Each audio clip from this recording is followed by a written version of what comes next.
Hello everyone, কথা ধারাবাহিকের আজকের পর্বে আপনারা দেখবেন কথা দুঃস্বপ্ন দেখে যে তার মাথায় টাক পড়ে গেছে, চুলগুলো সব চলে গেছে। তাই সে চিৎকার করে ঘুম থেকে ওঠে, যা চিৎকার শুনে এভিও সোফা থেকে পড়ে যায় আর বলে, কি হয়েছে, চিৎকার করছিস কেন? তখন কথা বলে, আপনি চুলটা টেনে দেখুন, এগুলো সব মিথ্যে চুল, সত্যিকারের চুল না।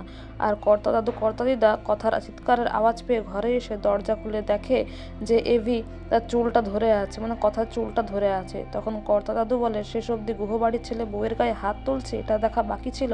তখন কথা বলে, না না, আপনি ভুল বুঝছেন, আসলে আমি দুঃস্বপ্ন দেখেছিলাম, তাই ওনাকে চুলটা টেনে দেখতে বলেছিলাম। তখন এভিকে কর্তা দাদু বিটকেল বলে সেখান থেকে চলে যায়, যেটা শুনে এভি খুব রাগ করে আর কথার হাতটা শক্ত করে ধরে আর বলে যে, আমি কি কোনোদিনও তোর গায়ে হাত তুলেছি? আমি কি কখনো ভায়োলেন্স করেছি? তুই বল। তখন কথা বলে, আমি আপনাকে নিজের থেকে অনেক বেশি বিশ্বাস করি পাচক মশাই, আপনি কি কখনো এরকম করতে পারেন?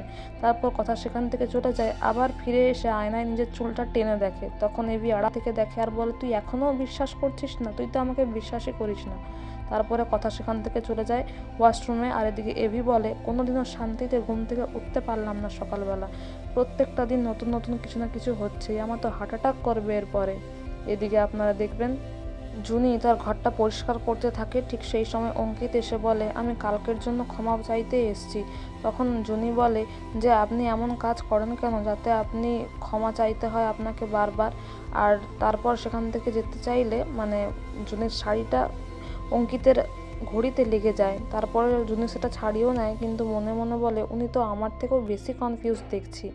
আর এদিকে ডাইনিং টেবিলে কথা নিজের দুঃস্বপ্নের কথাটা জুনিকে আর কাকিয়াকে বলে, আর তারা খুব হাসাহাসি করতে থাকে। আর ওদেরকে এত খুশি দেখে অঙ্কিত মনে মনে খুব খুশি হয়, প্রত্যয়ও খুশি হয়। আর তারপরে ছোটকা এসে বলে, কিসের কায়দা কানুন, তোদের কোনো অ্যাক্টিভিটিই নেই? তখন এভি বলে, কায়দা কানুনের নামে আমি কিছু শুনবো না, একটা ব্যাডমিন্টন টুর্নামেন্ট আমি অ্যারেঞ্জ করেছি আর সেটা আজকেই হবে। তারপরে সেখানে ঋতুও চলে আসে। তখন অঙ্কিত বলে, তাকে কে ডেকেছে, কে হয়? তখন প্রত্যয় বলে, ও তো এ বাড়িরই বউ। এই বলে তাদের মধ্যে খুনসুটি চলতে থাকে। আর এদিকে কথাকে এভি বলে যে, জুনিকে আর আকিকে কাছাকাছি আনতে গেলে আমাদেরকে আজকেও একটা অভিনয় করতে হবে। তখন কথা বলে, শুধুই অভিনয়, নাকি আপনি প্রেমে পড়ে যাবেন না তো? তখন এভি বলে, নেভার। আর আমি যা অভিনয় করব না, কেউ ধরতেই পারবে না আসল না নকল।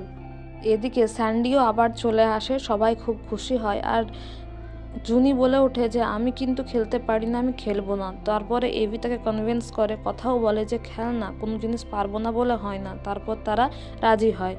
আর এদিকে আগামী পর্বে দেখবেন স্যান্ডি অর্ণা রেডি হয়ে যায় কমেন্ট্রি করার জন্য, স্কোর দেওয়ার জন্য। আর জুনি আর কথাকে একটু ইতস্তত বোধ করতে দেখলে এভি বলে, কি হয়েছে, তোরা তাসের কার্ডের মতো ওপর নিচে সফল করছিস কেন? তখন জুনি বলে, ও সালোয়ার পরে আসতে সবার সামনে লজ্জা পাচ্ছে। তখন এভি কথাকে টেনে নিয়ে সামনের দিকে আসে আর বলে, কি হয়েছেটা কি?